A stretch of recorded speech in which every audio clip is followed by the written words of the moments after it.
Hey everybody, welcome to Pit Stops to Podium, the Rev Partners podcast where we talk to execs who have competed and won, taking their companies from high growth to high scale. My name is Brendan Tollison. I'm the co-founder and CEO of Rev Partners, and I'm delighted to have with me today Ed Rusch for this episode of Pit Stops to Podium. Welcome, Ed. Yeah, thank you so much. I really appreciate being on the show. Thank you. Absolutely. Well, we're delighted to have you, Ed. Just for our audience, so you know who Ed is. Ed has a wealth of experience working in the software space as an executive on the sales and marketing side. He most recently serves as the CRO of Deck Commerce. Ed, how about you share with the audience who Deck Commerce is? Yes, we are really a leading order management system that is super focused on the direct-to-consumer channel. So we work with brands. Brands have traditionally or historically almost exclusively sold through brick and mortar stores. As e-commerce is emerging, buying habits and things are trending in different ways, as well as the impact of COVID, brands are really accelerating their need to get closer to their customer and being able to sell directly to them. Our system really sits between the front-end systems and the back-end systems so that brands can create that exceptional customer experience and sell directly to their end buyers. That's great. Yeah. If you hadn't already gone through the process of digital transformation, then COVID certainly accelerated that or forced you into it. So I'm sure it's a fun space to be in right now. Yep, absolutely. All right. And well, we have a tradition here, and it's before we get into our big idea, we like to get an opportunity to learn more about our guest. So what are 3 fun facts that our audience should know about you outside of work? Oh my gosh. One, back in my youth, I had aspirations to be on the radio as a DJ. I did spend some early career years doing just that. I grew up in Cleveland, Ohio, and spent some time on the air throughout Ohio, and had the opportunity to do a live remote broadcast from the Rock and Roll Hall of Fame studio. So that was fun. Oh, that's really cool. And maybe this podcast is fulfilling some of those aspirations and being on a show. So that's great. There you go. More music, more variety. Right? That's great. Number 2 is my parents met in Europe. My father was stationed in the military over there, and my mother's Danish. And so she kept her Danish citizenship post-marriage. And as a result, I'm also a Dane and have a Danish passport alongside my U.S. one, and speak Danish, and have most of my family actually on the ground over there versus here in the U.S. So that's cool. So cool you are fluent, maybe the wrong word, but you can speak Danish. Yes, absolutely. I can hold my own, and my mother and I typically speak Danish even to this day together, and have found some cool Danish-produced TV shows available on Amazon and whatnot to keep my Danish chops going strong.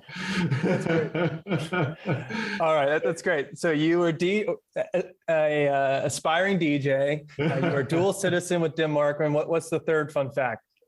Well, I've sailed across the North Atlantic probably about 30 times in my life on various ships, going back to the days of the Kiwi 2 and others.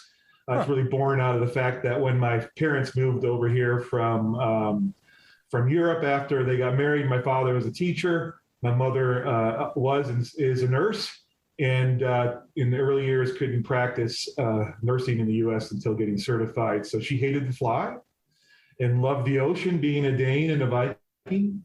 And so we would spend our summers sailing over. She would work in the summertime as a nurse at a hospital in Denmark, and we'd sail back just in time for school to reboot. So lots of time sailing past icebergs and over where the Titanic sits. That's great. Well, I appreciate you sharing a little bit about your background and what has formed you. It's always fun to learn about our guests' background and experience, because I do think it informs just who they are and how they view the world and ultimately what's made them successful.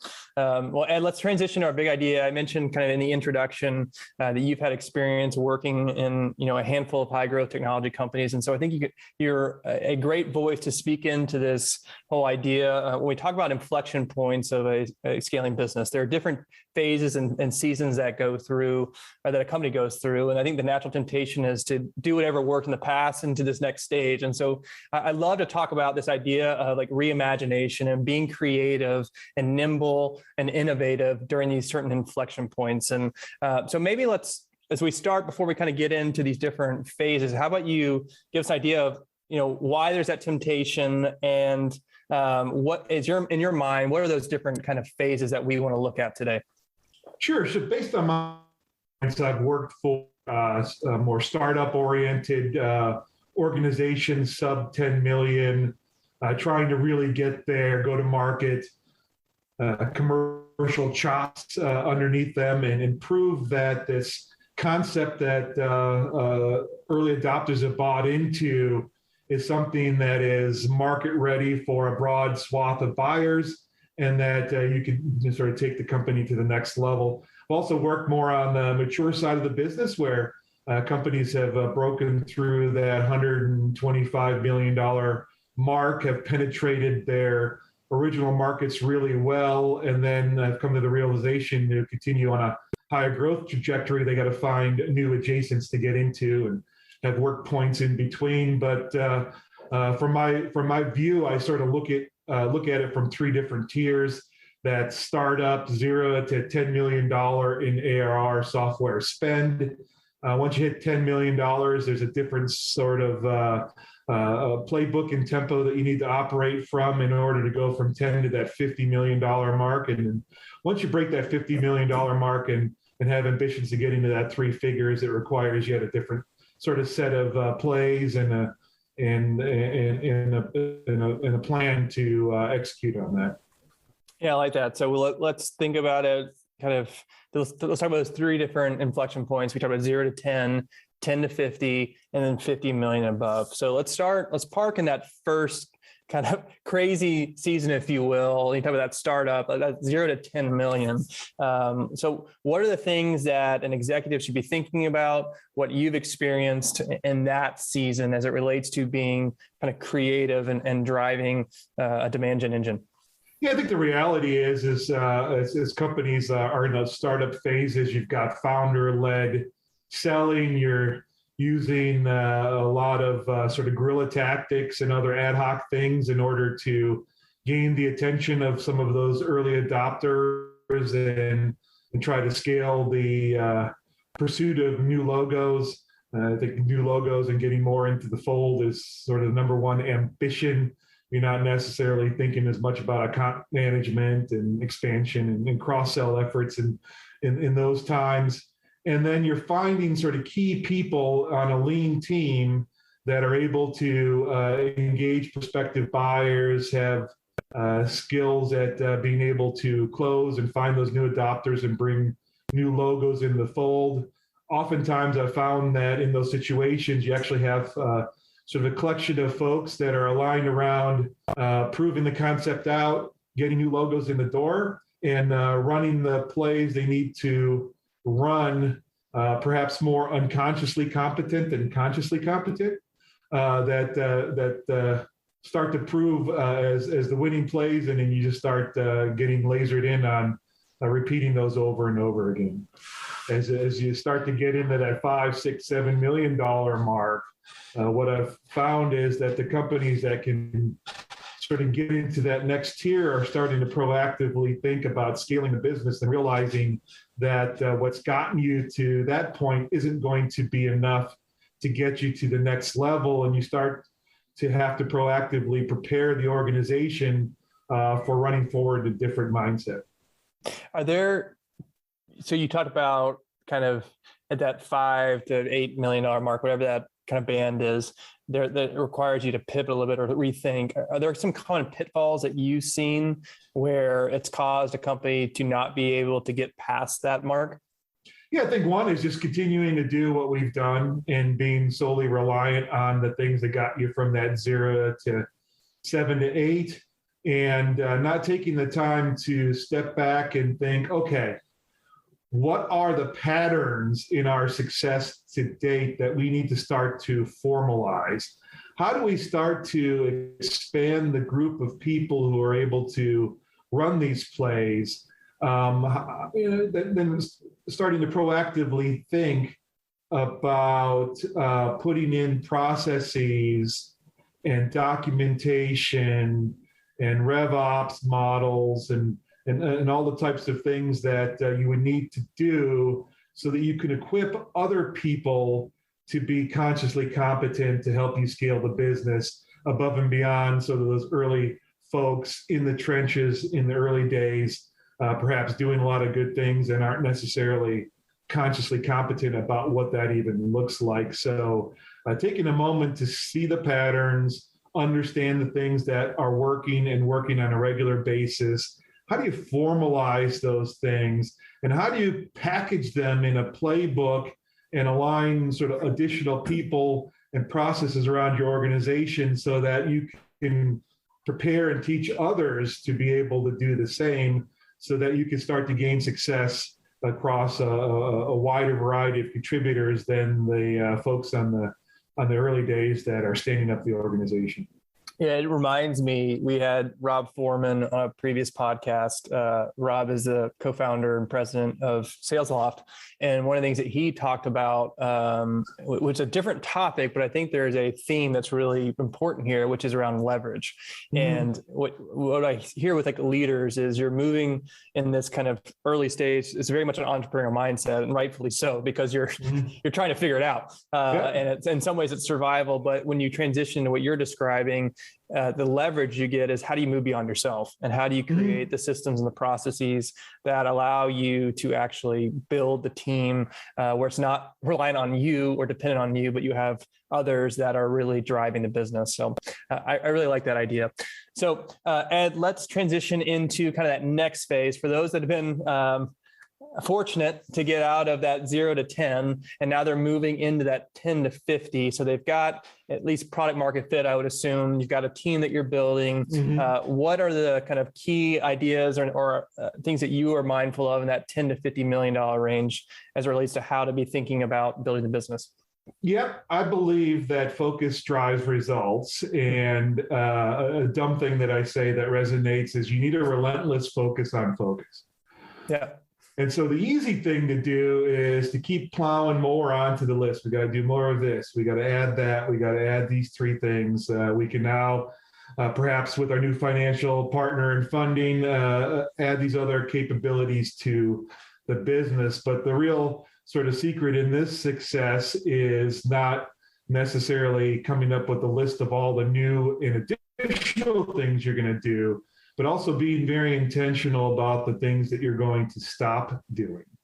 And sometimes that's actually the harder part of the equation. In that entrepreneurial mindset, all the folks that are on the front end of that process, by definition, are likely touching 8, 10, 12 attributes of the business, right? And then part of that leverage about making it scalable is getting out of having to be involved in that many attributes of the business, become involved in less attributes of the business, but become deeper in those attributes of the business and be able to perform better with specialization and accountability around that. So oftentimes, I believe in this inflection point is really around being disciplined about stopping some things, not being so dispersed within the business, and then being able to start to compartmentalize areas of focus for people and sort of drive and lead those areas of focus forward from that $10 to $15 million mark that you're shooting for next. Yeah, I like the relentless focus on focus concept. It is easy to say, not necessarily easy to do.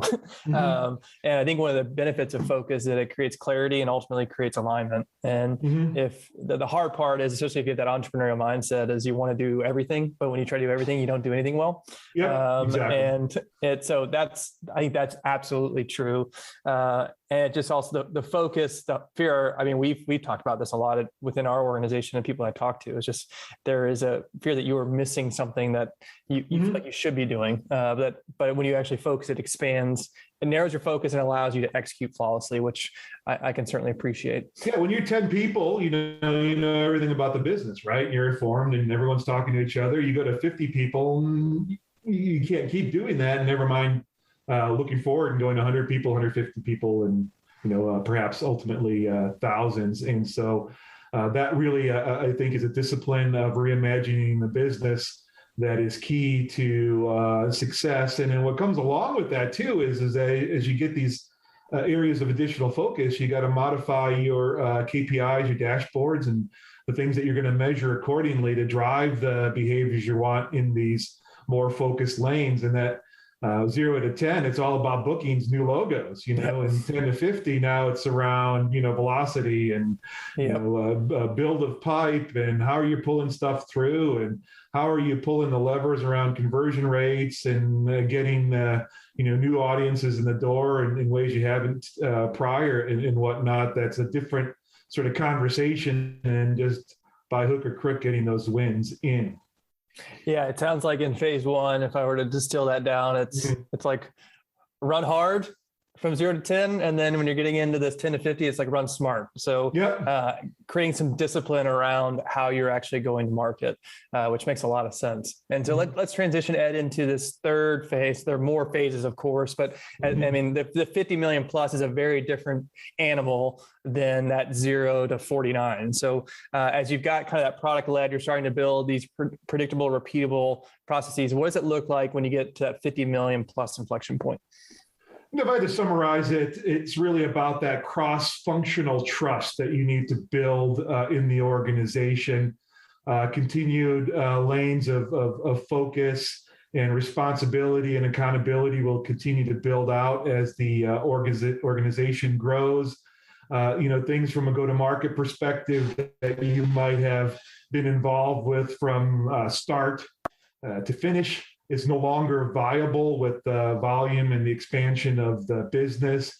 Now you're starting to really have the ability to sort of pass off attributes of growth that you might have owned prior. You might be segmenting those areas of responsibility over more cross-functional teams within your go-to-market plan. Not only that, being more product-led and relying on the roadmap and your product teams, your services teams, your customer success teams, and the like. And so part of that reimagining of the business and being proactive is recognizing that those things are going to be important in the future path of the organization, and starting to build the teams, the mindset, and the playbooks accordingly to prepare the organization for that cross-functional trust to where they can all sort of work seamlessly in a very orchestrated way to continue that high growth trajectory moving forward with minimal hiccups or misses that might happen as things are moving throughout a more expanded, more focused, and sort of more accountably, a more segmented, attributes within a larger organization. Yeah, and I want to go back to a theme that you mentioned. I think it was in the first stage. It was talking about like consciously competent, or that idea. So how does that change from that early stages into this $50 million plus round? Like, what are some practical, or what does that look like to you? Yeah, I mean, I think it's just the nature of people and who we are. And as things grow and people develop professionally and as teams and as organizations, there is that really early start as you endeavor into something new that you might be like completely unconsciously incompetent, and you don't even know what you do well and what you don't do well and whatnot. People are inclined to have certain strengths and weaknesses based on how they're wired and kind of what makes them tick, as you started about this call and my background, right? So those are some things you're going to be more easily competent in, just because those are aligned with some of your strengths. And in those early stages, you might fall into a position to where you're attracted to it because you kind of do it well. It's fairly easy for you. You don't necessarily know why, but you can execute on it and have some success.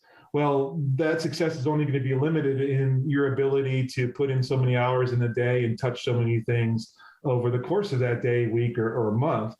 As you start to evolve, you start to realize, okay, well, why am I good at those things? And I want to be very consciously competent about those things so that I can take those to the next level, but then also equip people to also be successful, being competent in driving the business forward in a go-to-market perspective or a growth perspective.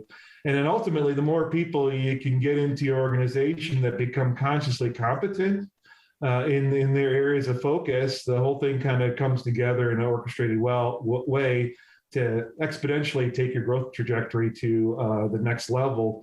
And then ultimately, one thing you got to be mindful of is becoming consciously incompetent, right? Where you start to think it's too easy, you get complacent, you start running and doing the same things over and over again, and you're not thinking about it as intentionally as you were building things out, and then you're not necessarily being challenged to stay focused. So on the back end of that evolution of who we are as people, the other danger zone is getting too far on the other side and then becoming sort of complacent and not as consciously competent as you were in the earlier days of this growth endeavor that you were on.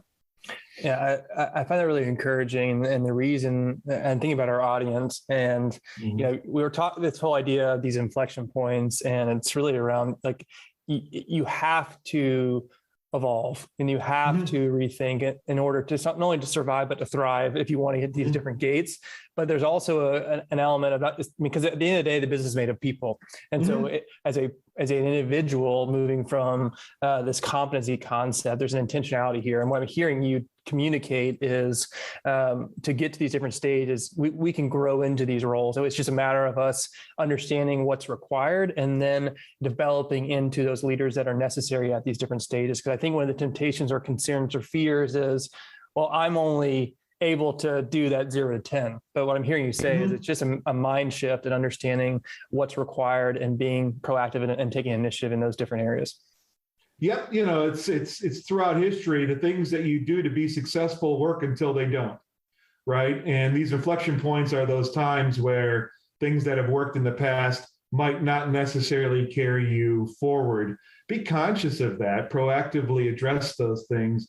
Don't fear that changing things about your business is going to blow up what you've done in the past to be successful. But those things you've done in the past to be successful are the groundwork that you build upon.